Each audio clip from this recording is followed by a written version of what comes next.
ተሰማምዕንሉ ሰረገላ ኢየሱስ ሰረገላ ኢየሱስ ሰረገላ አብ ኤፌሶን ካልኣይ ምዕራፍ ሎም መዓልቲ ሳማራይዝ ግብር አቢለ እዚኣ ስድራ ቤት አምላኽ ትብል ሎም መዓልቲ ፋይናላይዝ ክገብራ ንግዚኡ ማለት እዩ ቆይታ ይባረኽ ብዙሕ ክፍልታት ስለ ዘለዎ ኣዝዩ ሰፊሕ ትምህርቲ ስለ ዝኾነ ሕጂ ግን ተወሰነ ነገር ሒዝና ኣለና ካብ ቁፅሪ 11 ስለዚ ከዓ አቱም አሕዛብ በስጋ በታኢድ አብ ስጋ እትገብራ ግዝረት እትበሃል ቀደም ዘይ ግዝረት ከም ተባሃልኩም ዘክሩ በት ዘመነቲ በዘይ ክርስቶስ ከም ዝነበርኩም ካብ ሕብረት እስራኤል ፍሉያት ነታኺዳን ተስፋውን አጋይሽ ትጽቢት ዘይብሎም አብዛ ዓለም ዚኣ በዘይ አምላኽ ከም ዝነበርኩም ዘክሩ ሕጂ ግና አቱም ቀደም ርሑቃት ዝነበርኩም ንስኻትኩም በክርስቶስ ኢየሱስ በደም ክርስቶስ ቀረብኩም ንሱ ነዞም ክልተስ ሓደ ዝገበረ ነተአመንጎ ዝነበረ ኸልካል ቀጽሩን ዘፍረሰ ሰላምና እሞ ብርእሱ ዕርቅና ገበረ ካብዞም ክልተ ሓደ ሓድሽ ሰብ ምእንቲ ክፈጥር ነትጽልኢ ንሱ ከዓ ሕግ ትእዛዝ ብስርዓት ብስጉኡ ስዒሩ ብመስቀሉ ነትጽልኢ ብኡ ቀቲሉ ንኽልቲኦም ብሓደ ስጋ ምስ አምላኽ አተዓረቆም ንኽልቴና ብኡ በሓደ መንፈስ ናበቦ መእተዊ ስለ ዘሎና ከዓ ንዓኻትኩም ርሑቃት ዝነበርኩም መጺኡ ሰላም አበሰረኩም ነቶም ቀረባ ዝነበሩውን ሰላም አበሰሮም እምበኣርሲ ንስኻትኩም ኣብቲ ኢየሱስ ክርስቶስ ባዕሉ እምኒ ማዕዙኑ ዝኾነ መሰረት ነቢያትን ሐዋርያትን እተነደቕኩም ደጊም ደቂ ዓዶም ንቅዱሳንን ስድራ ቤቱ ንኣምላኽን ኢኹም እምበር አጋይስን መጻእተኛታትን አይኮንኩምን አብኡ በዘሎ እቲ ህንጻ በጎይታ ቅዱስ ቤት መቅደስ ምእንቲ ክኸውን እናተአሳሰረ ይዓቢ እዩ ንስኻትኩም ውን ብኡ አብኡ ማሕደር አምላኽ በመንፈስ ክትኮኑ ሓቢርኩም ትህነጹ ኣለኹም እግዚአብሔር አምላኽና ነመስግነካሉና ነዚ ውዱእ ስራሕ ናይ ወድኻ ኢየሱስ ክርስቶስ ኣብ ህይወትና ኩንነት ክህልዎ ዝገበርካ ንስኻ ኢኻሞ ነመስግነካሉና እቲ ዝኾነ ዝተገብረ ነገር ብምፍላጥ ንዕኡ ናብኡ ዘሎ በረኸት ተጠቀምቲ ንኽንከውን ድማ በቃልካን በመንፈስካን ከተስተምህረና ነቲ ንሰምዖ ቃላት ምስ ህይወትና ክወሃሃድ ማንነትና ፈሊጥና ዘለናሉ ዘርእን ዓሌትን ክንፈልጥ ቤተሰብነት ክንፈልጥ ብኡ ድማ ንምድሓን ዝኸውን ቤት መቅደስ ክንስራሕ ኣብ ንህነጸሉ ዘለና ነገር ኩሉ እጃመና ክንገብር ከተረዳአና በመንፈስካ ብስም ኢየሱስ ንጽልይ ኣለና ዘስተምህር ጽቡቕ መንፈስ ሃብካዮም ተባሂሉ ከም ተጻሕፈ በቃልካ ከተስተምህረና ንጽልይ ንዓይኒ ባርያኻ ድማ ስለትድግፈኒ የመስግነካ ብስም ኢየሱስ አሜን ኦኬ نمهارو زلنا أرستي سدرا بيت أملاخ كوينو لما علتي عت بقى قرب مالسي متان كم متقالة لي ناب حدا نجر متان خونلنا بزعبا أقاومان سرعة سدرا بيت أملاخ قرب كزاربي مالتي ناي جزء بهير ناي مزاربي ويدما حدا ترم اللوغ زي أبير ترمنا يجزي أبير دما بيتسب زرقي عليت جلزبي كبرنا أملاخ نحنا عليت أملاخ مخنا أيو دزارب مصحف قدس زيجنتنا سماعو زيجنت كم زلنا يدزارب يجزي أبير آمين ده أبتي بيتسبنت مصحها بيتسب أملاخ ويدما سدرا بيت أملاخ يخوم يزبل حجي نحنا أب حدش كدان كنرئ خلنا تمنشنا ويدما تمصاصعنا ويدما أبت سدرا بيت أملاخنا يمتوينا مخنيات يسوع كريستوس نابز سدرا بيت زي مجمريا እግዚአብሔር ስድራ ቤት ክሰርሕ ኢሉ ምስ ሓሰበ ግን መጀመሪያ ዝጸውዖ ሰብኣይ አብርሃም እዩ ኣብታ 12 ዘፍጥረት رئينا يونيرنا እግዚአብሔር ካብ ዓሌትካ ካብ ዘርእኻ ካብ ምድርኻ ኣነ ናብ ዘርእየካ ምድር ቢልካ ውፃእ ኢሉ እግዚአብሔር ነብርሃም ክጽውዖ ከሎ ነብርሃም ከውጽኦ ከሎ እግዚአብሔር ንዕኡ ዝኸውን ቤተሰብ ክሰርሕ ስለዝደለየ ነቲ በአዳም ዝተባላሸወ ነቲ ብሰንኪ ኃጢአት ዝፈረሰ ፕላን ወይ ድማ ድሌት ናይ እግዚአብሔር ኣብ ደቂ ሰባት ንዕኡ ሪስቶር ንምግባር አብርሃም መጽዩ በአብርሃም ገይሩ ኢየሱስ ክርስቶስ በኢየሱስ ክርስቶስ አቢሉ ነህና መታን ክርከብ እግዚአብሔር መጀመሪያ ንአብርሃም ይጸውዕዎ ማለት እዩ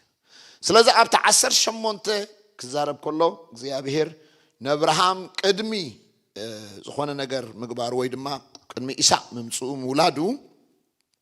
እግዚአብሔር ንአብርሃም ስለምንታይ ከም ዝፈለጦ ኣብቲ ቃሉ ተጻሒፍሎ ኣብ እግዚአብሔር ድማ ነብርሃም ታይሉ ነብርሃም ሲ ነብርሃም ንቤቱን ንደቁን ረይኹ ንቤቱ ንደቁን መገድ እግዚአብሔር ክህሉን ክገብሩን ፈለጥክዎ ዕላማ ነይርዎ እግዚአብሔር ክፈልጦ ከሎ ነብርሃም ክረኽቦ ከሎ ብዕላማ እዩ ፈጢርዎ ብዕላማ እዩ ረኺብዎ ወይ ድማ ጸውዕዎ ማለት እዩ ስለዚህ ጽድቅን ፍርድን ኢሉ ጽድቅን ፍርድን ክገብሩ ነዚ ክምህሮም ኤን አብርሃም ዝረኸብክዎ ሕጂ ልክዕ ምስዓት ተተሓሓዘት ኣበያን ቢምና ነርና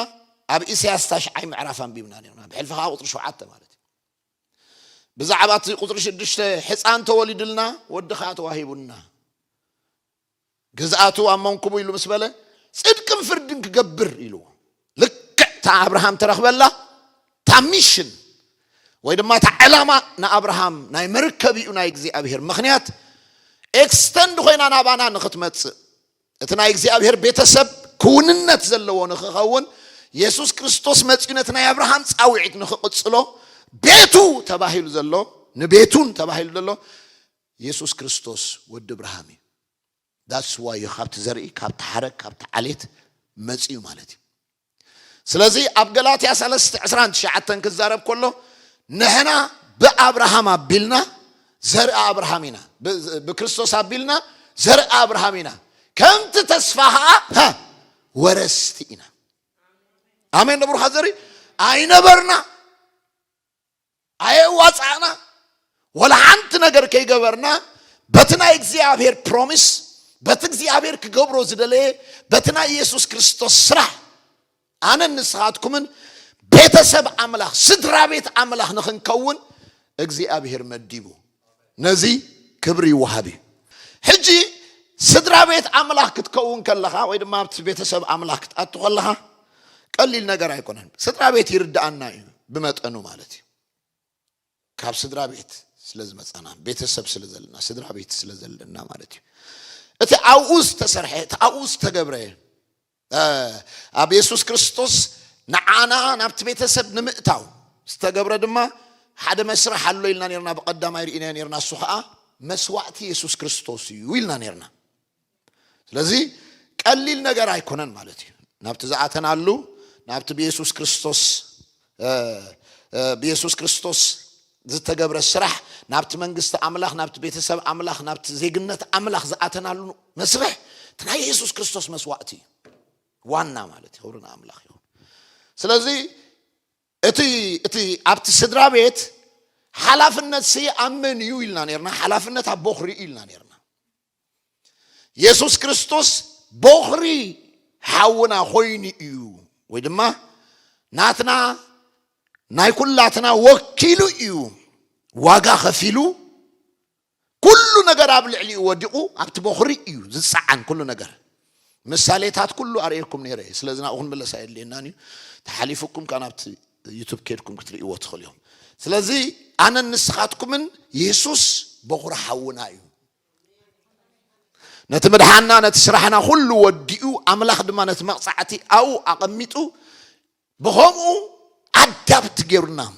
አቲና ናብቲ ቤተሰብ ማለት እዩ ክብርና አምላኽ ይኹን እቲ ውልድነት እቲ ናብቲ ቤተሰብ ምእታውካ ካብ ፍቓድ ስጋ ወይ ድማ ካብ ፍቓድ ሰብዓይን ሰበይትን ተወልደ ኣይኮነን የብሉን ስለዚህ እቲ ግብሪ ስጋ ክግለጽ ክግሃድ ዕድል ክትቦ ይብልካ ንመንፈሳውነት ካጥዕና ይኮነን ካቦቦ ካብትዋና ፍሎው ክህልወካ እንድሕር ኮይኑ በትናቱ ስታንዳርድ ኢኻ ክትነብር ዘለካ በትናቱ ስታንዳርድ ኢኻ ክትሕጎስ ዘለካ በትናቱ እሱ ዝገበሮ በቃ ንመን እዩ አልዒሎ you don't care ንመን እዩ ዝረኽቦ ንመን እዩ ዝበፅሖ ዘሎ ንዓኻ ይምልከተካን እዩ ንመን እዩ ዝሓርዮ እግዚኣብሔር ንዓኻ ዝምልከተካ ነገር ኣይኮነን ብዛዕባ ውልድነትካ ጥራሕ ትሓስብ እንድሕር ኮይንካ እቲ ቦ ዝገብሮ ዘበለ ነገር ኩሉ የስ ኢኻ ትብል ሕጂ እቲ አቦነት ርእሱ ዝኸኣለ ሓላፍነት ኣለዎ ማለት እዩ ሕጂ እግዚኣብሔር ነታ ስድራ ቤት ኣምላኽ ነታ ቤተሰብ ኣምላኽ ባዕሉ ዝደኮነላ ወይ ድማ ባዕሉ ዘቐመጠላ ስታንዳርድስ ኣለዎ ኣቃውማ ኣለዋ ስርዓት ኣለዋ ፒክቸር ኣለዋ ክብርን ኣምላኽ that's why ና ኣቃውማ ስርዓት ስድራ ቤት ኣምላኽ ንብል ዘለና ዝገበሮ ነገር ኣሎ ሕጂ ኣው ኣቲኻ ፊት ክትገብር ኢኻ ክትመሃር ደለካ ንርእስኻ ንኡ ኢኻ ክትእምና ደለካ ተረዲእኩም እንደለኹም ኣዕቢኻ ክትሓስብ የብልካን ኣጉዲልካ ክትሓስብ የብልካን ብልክዕ ኢኻ ክትሓስብ ደለካ ኣሜን ባብልካ ዝሪ ኣሜን ኣሜን ብምንታይ ብልክዕ ሮሜ 12 ተሪኹም ኣለኹም ነፍሲ ወከፍ ሰብ ብልክዕ ይሕሰብ ይብል ናይ ቃል ናይ ሰብ መሕሰቢ ልክዕ ቃል ኣምላኽ ትኽክል ቤተሰብ ኢኻ ተይሉካ ቤተሰብ ኣሜን ስድራ ቤት ኣምላኽ ናይ ቤተ ክርስቲያናት ኣሽማት ኣይኮነን ስድራ ቤት ኣምላኽ ዝዛረብ ደለኹ ዩኒቨርሳል ዝዛረብ ደለኹ ብስም ጎይታ ዝኣመነ ብስም ጎይታ ዳግም ዝተወልደ ዘበለ ሓውኹም እዩ ሓፍትኹም እዩ ሓፍትና ሓውና እዩ ነናይ ርእስኻ ኸበሮ ይኮንካ እንትሃርም ነጊረኩም ኣብ ሓድሽ ኪዳን ናይ ብሕቲ ተቐዳዳማ የለን ኣብ ኮርሶ እዩ ደለኹም ወይ ድማ ኣብ ምርጫ ናይ ኣሜሪካ እንታይ ዝብል ናይ ግሊ ተቐዳዳማ በቃ ዝኾነ ይኹን ሰብ ዝኾነ ይኹን ነገር እንድሕር ገይሩ ኩሉ ሪፕሬዘንት ዝገብር ነቲ ፋሚሊ ኣሜን በሉ ብርሃት ኣሜን ኣሜን ኣሜን ኣሜን ሓንቲ ማሕበር ደኺማ ሓደ ኣገልጋሊ ደኺሙ ሓደ ኣገልጋሊ ወዲቑ እንድሕር ኢኹም it's you it's us نحن ታሪምና ደለና ሪስቶር ክንገብር ክንብል ከለና ናይ እግዚአብሔር ነገር ክንገብር ኢና ክንብል ከለና ነቲ ዝወደቀ ነገር ንኸነልዕል እምበር ካብ ካልኦት በሊጽና ንኽንረክብ ኣይኮናን ኣገልግሎት ጀሚርና no we don't have that intention ኣብዚ ዝበልጽ ዝቅድም ዝድሕር የለን ሓደ ግሎሪፋይ ዝኸውን ኢየሱስ እዩ ተታሓር ደገንሸል ሕጂ እሱ ናይ ቤተሰብና ዓንዲ ንኹላትና ወጢሩ ዝሕዘና ንኹላትና ከይንወድቕ ከይንጣማመት ከይንፈኻኸር ኩላትና ናብ መንጥምት ናብ ኢየሱስ ኩላትና ናብ ተዓባሓውና እንድሕር ጠሚትና በቃ ክብርን ኣምላኽ ይኹን ኣብዚ ቴንሽን ደይብሉ ማሕበር እየ ዝደላአነ ሓደ ንሓደ ከምዚ ገይሩ ደይጥምቶ ኩልኻዚ ናብ ኢየሱስ እንዳጠመትካ በቃ ኣነ የገልግል ኣለኹ የስ ትብልቲ የስ ትብሊ በቃ እስኻ ተገልግል ከለኽ የስ ብል ብዛዕባ መንዲ ብዛዕባ ኢየሱስ ኣሜን በሉታ ኣሜን በሉ ኣሜን በሉ ኣሜን በሉ ኣሜን ስጋ እንዲሁ ኣረጊት ሰብ ድበሃል ኣሎ እስኻ ተዘየገልግልካ ውትፍ ድብለካ ነገር ኣሎ هو يوتفك أبجد كحزك كوم يجبرك ببيت سبنة زبل حساب قمت هيتجبره تسعره آمين بلو سجان دي خايس قال الله أيت منافس أنا دحاني أيت بلو قالو تودق مع النت انت يالله ومسيلكم أنا دبل الله نايت عرقت سب بحري نتنا عرقت سب بحري تسعر له حدش بحر له الصد ما حدا مع النت كايو نسودم مانتايو بيتسب أملاخيخا فيفا يخاتبل بق نسبة خصبخ تزمر فيفا أتاب أولو ساب أفدق بيت ما أسرت خوينيو انتبتي أنتم تسابكوا زنابور تاهو قبريم سابكوا نيرم مسيلكم قبل علم ما أسرت خوصخلو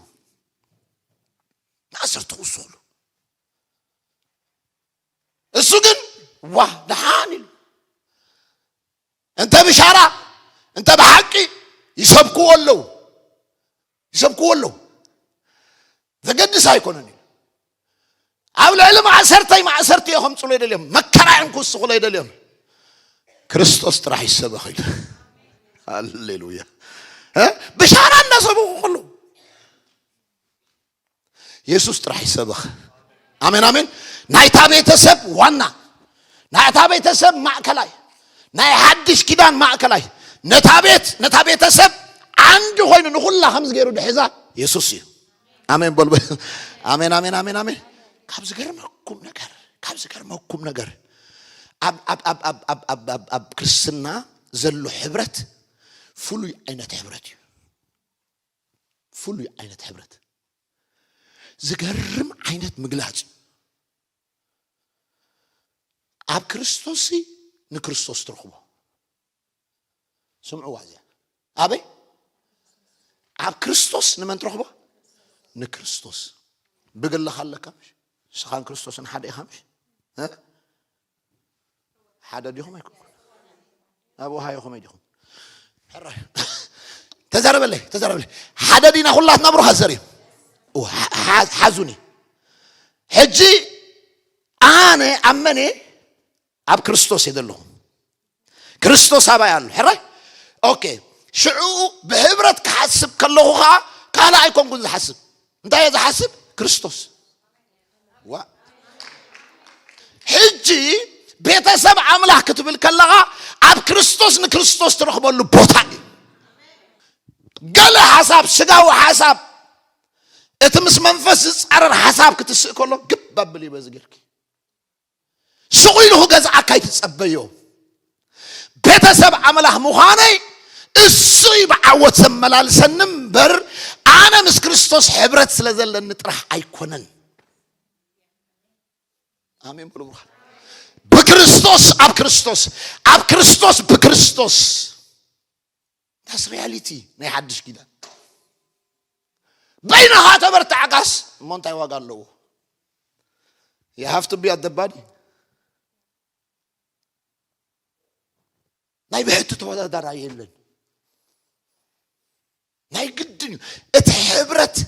اتبيتسبنت اتسريح وذلو تناي مسكل سلحسي كمز نورمال ايكونه هو قويتالن اني دحان هو بقى دحان انا قويتان طرح هو حبيبتي خمس بحال يلن you have to come well I have to go somewhere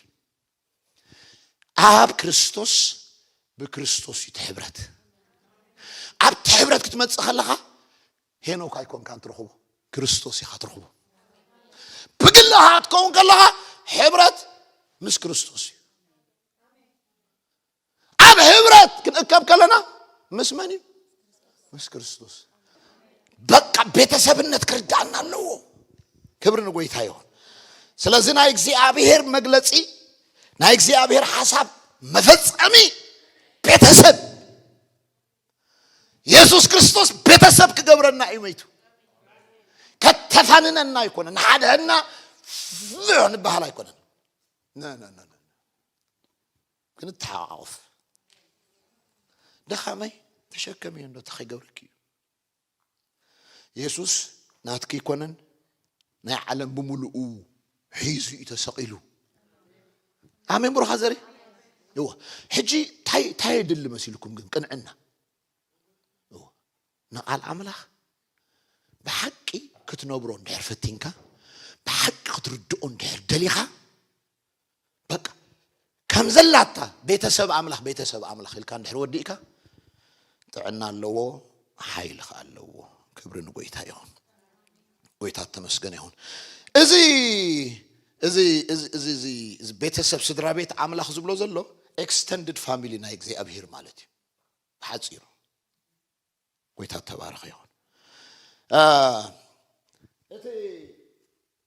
እቲ ናይቲ ቤተሰብ በኹሪ ኢየሱስ ትርእሲ ኣብቲ ፊልጵ ካልኣይ ምዕራፍ ንሱ መልክዕ ኣምላኽ ክነሱ ንዑ ኢኻ ትመስል ነቲ በኹሪ ኢኻ ትመስል ነቲ ሓውኻ ኢኻ ትመስል ንኢየሱስ ኢኻ ትመስል ኣብ ቤተሰብ ኣምላኽ ኣብ መንግስቲ ኣምላኽ እቲ እንኮ ፃውዒትና ንዑ ክመስሉ ቀደም መደቦም እያ ኢሚቴት እንገብሮ ኢየሱስ ክንመስሎ እንቃለስ ክንመስሎ እንሰርሕ እንፅዕት እቲ ዝገበሮ እቲ ዝዓየዮ እቲ ባህሪ እቲ ማንነት ኩሉ ተዓሎ ዝበሃል ነገር ክንመስሎ እንደሊ ንኢየሱስ እዩ ኣምላኽ ረዲኡካ ከምዚ ናይ ጳውሎስ ካ ወቲፍካ እንድሕር ገዲፍካላ ንላዕሊ ኩሉ ሳክሪፋይ ጌርካ ኢየሱስ እንድሕር መሲልካ ከምቲ ኣነ ንኢየሱስ ዝመስሎ ዘሎ ስኻትኩም ካ ንዓይ ምሰሉት ናብ ዝብል ተዓቢ ማለት ተዘይ ኮይኑ ኸ ኩልኻ ኣማዕዲኻ ናብ መን እዩ ናብ ኢየሱስ እዩ ብሩኻ ዘሪ ሕጂ ብዛዕባ እቲ ንኢየሱስ ምምሳል መጽሓፍ ቅዱሳዊ ሓቅም ድዩ ቤተ ክርስቲያን እቶም ምእመናት ወይ ድማ እቶም ህዝቢ ኣምላኽ ዝበሃሉ ነቲ ግብሪ ኣገልግሎት ነቲ ዕዮ ኣገልግሎት መታን ከዓዩ ነቶም ዘገልግሉ ነቶም ህዝቢ ሙሉዓት ኮይኖም መታን ነቲ ግብሪ ኣገልግሎት ነቲ ዕዮ መታን ከዓዩ ንዕኦም ዘሰልጥኑ ንዕኦም ዘማዕብሉ ንዕኦም ዘዕብዩ ንዓታቶም ዝምግቡ ሐዋርያት ነቢያት ወንጌላውያን መምሃራንን ጓሶትን እዮም ፒሪድ ካብዚ ወፃእ ካልእ ኣገልጋሊ የለን እቲ ዕዮ ንምምሳል ዝሰርሑ የድብለኩም ዘለኹም ሓሙሽተ ኦፊስ እግዚኣብሔር ዝሃቦ ቶም ግብሪ ኣገልግሎት ዝገብሩ ሰባት ተዓቂቆም ከም ዝግባእ ነቲ ዕዮ መታን ገቡ ንኽመስሉ ዘምስሉ ኣሜን በሉ ኣሜን ኣሜን ኣሜን ኣሜን ረይዎ ስራሕ ይኣምን ብስራሕ ይኣምን ሰሪሕካ ምብላዕ ይኣምን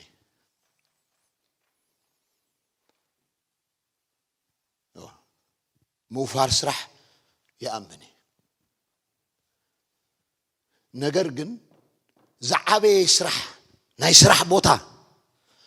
ወይ ድማ ዶክተር ስለ ዝኾንካ ወይ ድማ ኢንጂነር ስለ ዝኾንካ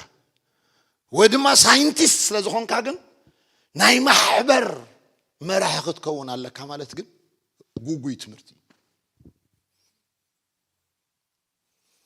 that's why ኣታ ቤተ ክርስቲያን ካብ ቤተሰብነት ናብ ጉጅለ ናብ ድኻም ናብ እግርግር ናብ ባእሲ ፃውዒት የለን ያ ፃውዒት ደይብሉ ሰብ እንድሕር ደይቡ በታ ዝፈልጣ እዩ ዝወስደካ ግድን እዩ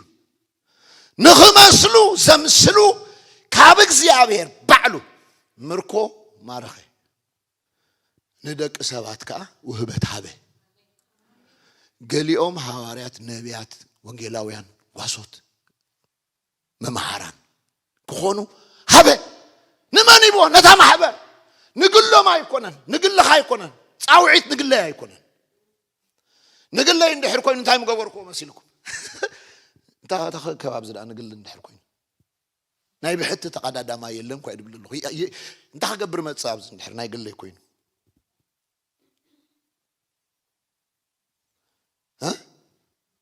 ሐዋርያ ኢለ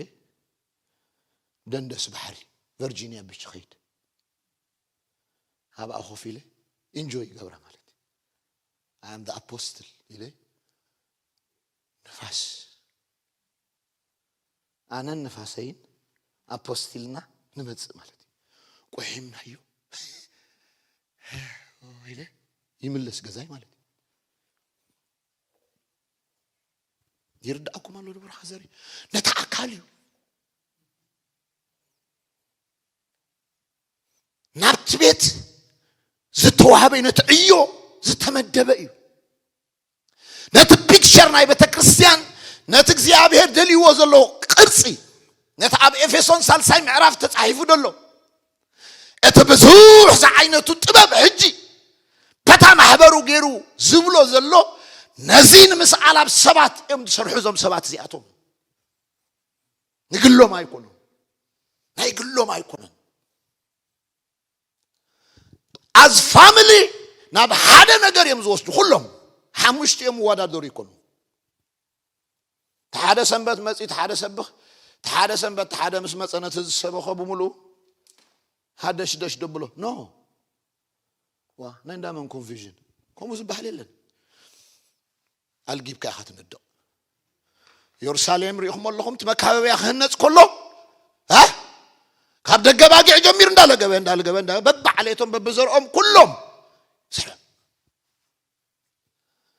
ነህና አብዝ ሆይና ነልግቦ ንነድቆ ነገር አሎ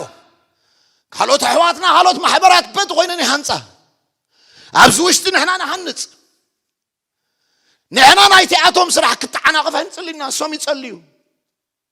በቃ we don't care ካውዝ ወር ፍላጻን አብዝ ኸይሰርሕ መካኒዝም አለና ጸገም የለን ተዘይ ኮይኑ ግን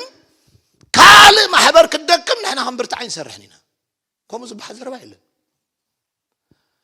እቶም ዝህነጹ እቶም ዝስርሑ ሰባት እዮም ሰባት ግን ፈቃድ ኣለዎ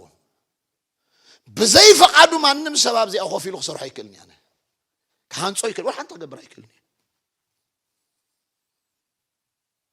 ፍሪ ሙቭመንት ዝባሃል ኣሎ ሸንገን ቪዛ ኣብ ኤውሮፓ ናይ ኖርዌይ ተለካ ንዓዲ ጣልያን ክትከይድ ኣይትኽልከልኒ ኢኻ ስለምንታይ ውዕል ኣለዎ ቤተሰብ የኒለን ተን ኤውሮፓ ካብ ጣልያን ንኖርዌይ ክትከይድ ትኽእል ኢኻ ንስዊስ ክትከይድ ትኽእል ኢኻ ናብ ገለ ክትከይድ ትኽእል ኢኻ ናብ ገለ ክትከይድ ትኽእል ኢኻ ሕጅተን ሃገራት ተሳማሚዐን ስለ ዝኾና ተን ዜጋታቶም ዓብድላይን ከይዶም ናይ ምንባር መሰል ኣለዎም ኣብዚያ ጸኒሕኩም ምሳና ትህነጹ ጸኒሕኩም ክሰርሑ ጸኒሕኩም ቤተሰብ አምላክ ኮይንኩም ኣብ ሎካል ካምሳና ቤተሰብ ኮይንኩም ጸኒሕኩም ጽባህ ክኸይድ ብተሓደ ቸርች ኸይደ ኣው ክሳተፍና ናኖ ቅድም ክጽልለና ዓመጻ ዝባሃል የለን ክትከድ እንድሕር ደሊኺ ኮል ሚ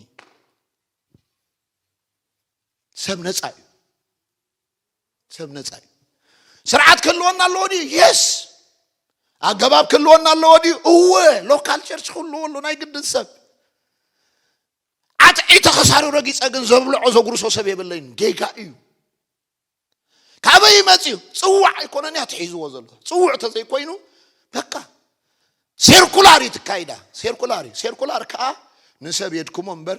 ናብቲ አምላኽ ዝጸውዑ ጻውዒት ኣይዕብዮን እዩ ንሕና ህያዋና እማን ስለ ዝኾንና ቅዱስ ቤተ መቅደስ ክንከውን ማሕደር አምላኽ ክንከውን ንስራሕ ስለ ህያዋን እምን ኢና ንስራሕ ኢና ደለና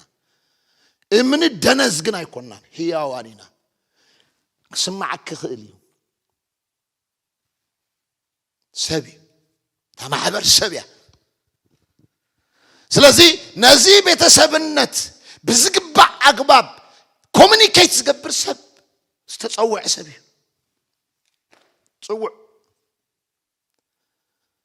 ስለዚህ አቃውማ ቤተሰብ አምላክ ርዳአና ኣለዎ ዘርከበ ብርድ ዝበለ ማናጀር ኣብ ሓደ ስራሕ ዝኾነ ኣብ ቸርች መጽዩ ኣነ ሃተ ዘይመንጀርኩ ኣይብልኒ ኣይባህልኒ ነውሪ